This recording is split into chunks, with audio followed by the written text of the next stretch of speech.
இந்த விஜய் ஏதோ இந்த பல லட்சம் பேர் கூடுற கூட்டத்தில் மட்டுமே இருக்கிறாரு அப்படின்னு மட்டும் தப்பு கணக்கு போட்டாதீங்க. ஏன்னா நம்மளுடைய இந்த கூட்டம் வெறும் ஓட்டா மட்டும் இல்லைங்க, வரப்போற தேர்தலில் மக்கள் விரோத ஆட்சியாளர்களுக்கு நாம வைக்க போற வேட்டா,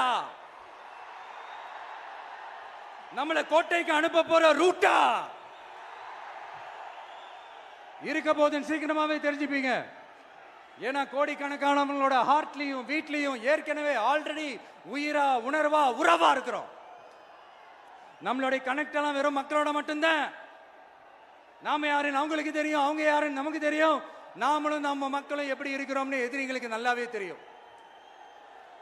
இருந்தாலும் இந்த விஜய் எதுக்குப்பா வந்திருக்கிறாரு, இவர் என்ன புதுசா என்ன திட்டம்லாம் சொல்லிட்டாரு அப்படின்னு வேற நிறைய கேள்விகள். இந்த சொல்றேன் தெரிஞ்சுக்கங்க. பெண் குழந்தைகள், பெண்கள் மற்றும் வயசானவங்களோட பாதுகாப்புல தான் நம்ம பிரையாரிட்டியே. அடுத்து இளைஞர்கள், உழவர்கள், உழைப்பாளர்கள், நெசவாளர்கள், மீனவர்கள், ஆதரவற்ற முதியோர்கள், மாற்றுத்திறனாளிகள், மூன்றாம் பால் இனத்தவர்கள்னு இன்னும் யாருக்கெல்லாம் கவர்மெண்டோட ஒரு ஸ்பெஷல் அட்டென்ஷன் தேவையோ அவங்க எல்லாருக்குமான ஒரு கவர்மெண்ட் அமைக்கிறது தான் நம்ம இலக்கே. நான் ஏற்கனவே சொன்னதை தான் நான் திரும்பவும் சொல்றேன். நம்மளுடைய இந்த தமிழக வெற்றி கழகம் ஏதோ அரசியல் ஆதாயத்துக்காக தொடங்கப்பட்ட கட்சியெல்லாம் கிடையாதுங்க.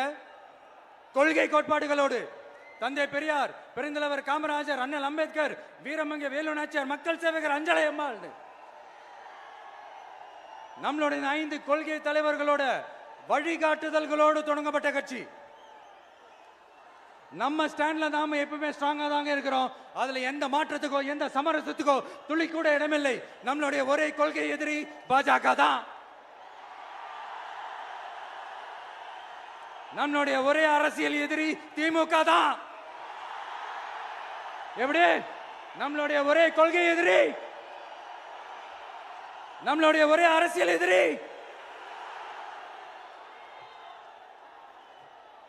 ஏதோ அண்டர் கிரவுண்ட் ஆதாயத்துக்காக டீல் போட்டுக்கிட்டு, டீல் பேசிக்கிட்டு, இந்த அலையன்ஸ் வச்சுக்கிட்டு இந்த ஊரை ஏமாத்துற கட்சி எல்லாம் நம்ம டிவிக்கே கிடையாதுங்க. யாருக்காகவும் எதுக்காகவும் எந்த பயமும் கிடையாது.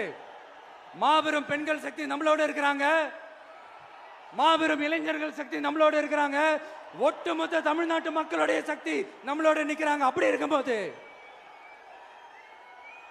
இந்தியாவில் இருக்கிற எல்லா ஸ்டேட்லயும் வாழ்ற நம்ம தமிழ் நெஞ்சங்கள் மட்டும் இல்ல, உலகம் பூரா 100க்கும் மேலான நாடுகள்ல வாழ்ற நம்ம தாய் தமிழ் உறவுகள் எல்லாருமே என்ன விஜய்